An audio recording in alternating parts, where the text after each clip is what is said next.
Hi, I'm Daddy John, and I'm going to read Chapter 3 of Biscuit and Gravy, Bad Luck and Good Luck. Chapter 3, the start of summer vacation.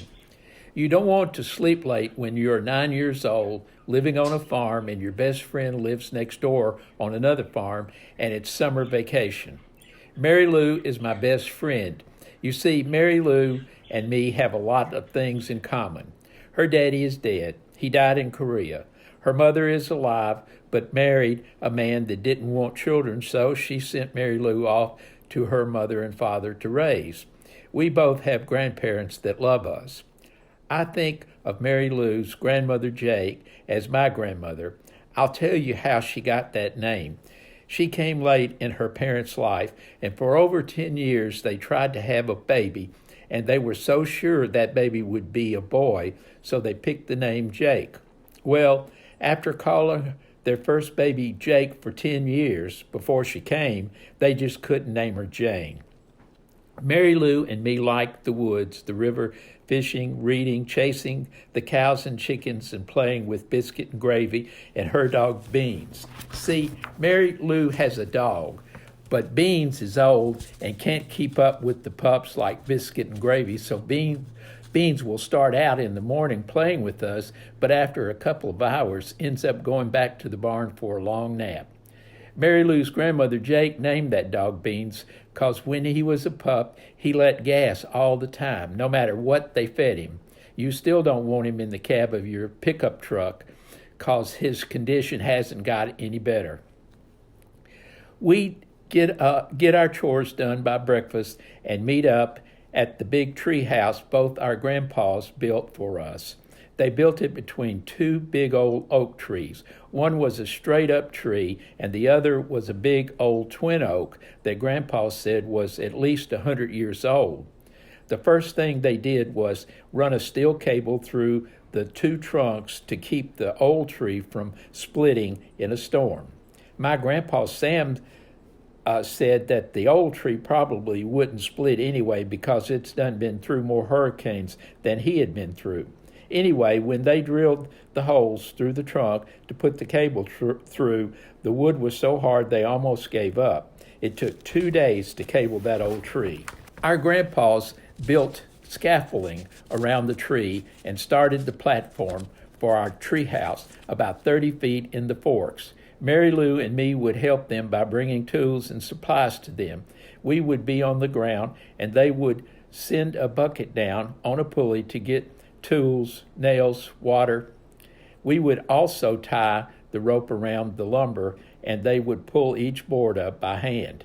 Our tree house had 2 rooms, a roof and a big sleeping porch. The porch windows and the doors had screens on them to keep the bugs and critters out. The sleeping porch had 2 rocking chairs, and the rooms had handmade furniture that we all helped build. It took all of us a whole month of work to build our tree house. Mary Lou and me took our books up there and would read and talk about ideas and adventures we had and were going to have.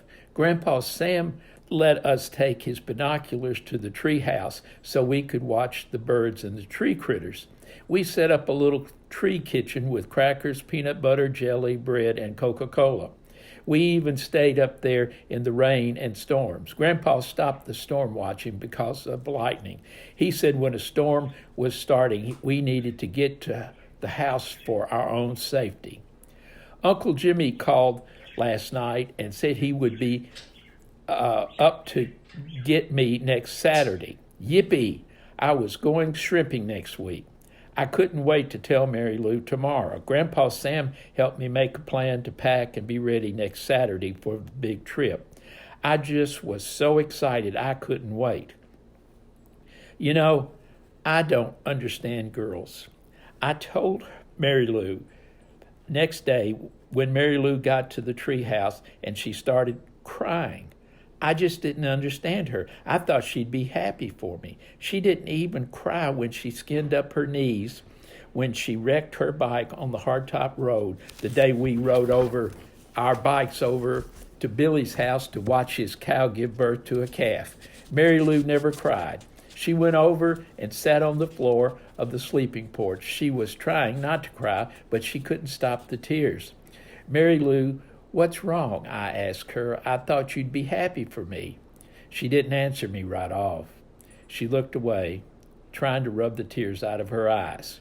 I'm happy for you, she answered. I'm happy, but sad I won't see you for a week. She wiped her nose on the bottom of her shirt. I didn't think about that. I'll miss you. She looked at me real sad. I'll miss you too. I got an idea. Maybe Uncle Jimmy could take you along. That seemed to be a good idea to me. That won't work, Johnny. Why not? It's a real good idea, I answered. No, it won't work. I'm a girl and I can't go on that old boat with all you boys. I couldn't think of an answer to that. I think for the first time I began to realize that Mary Lou was a girl. Just not my best friend, but a girl who needed, well, I don't know what she needed. I'm sorry. I didn't know what else to say. Oh, Johnny, it'll be all right. I'm just sad thinking I won't get to be with you for a whole week. Mary Lou brightened up a little. I didn't know what to say, so we just sat there. The rest of the week we spent as much time in the treehouse as we could. I sort of dreaded next Saturday. Mary Lou, I have an idea. Let's make an elevator out of a box and attach it to the rope pulley so we can bring the dogs up here. They can keep you company when I'm gone. She liked my idea, and so we started making a big wooden box we could put our dogs in. I thought they would be scared the first time they took the big ride up to the porch, but they weren't scared. I don't know how much of a good idea having Beans up here would be, but we couldn't leave him all alone when we were all up here. I packed my clothes Friday night. Grandpa helped me. Grandpa, do you understand much about girls? I wasn't sure I should ask him because it might make him sad since Grandma had been gone so long, but I wanted to know. What do you want to know, Johnny? Mary Lou reads more into things happening than I do, I answered. You mean she has different feelings than you do? Well, maybe. What happened, Johnny? I told her about this trip and she cried. Johnny, why do you think she cried? 'Cause I don't know. She said she would miss me. Won't you miss her? I didn't think so, but I think I'll miss her a lot.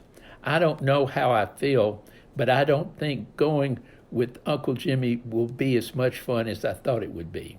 I think I understand, Johnny. When I went off to basic training, your grandma cried and I couldn't wait till I got back home. Did you miss her, Grandpa? I missed her a lot.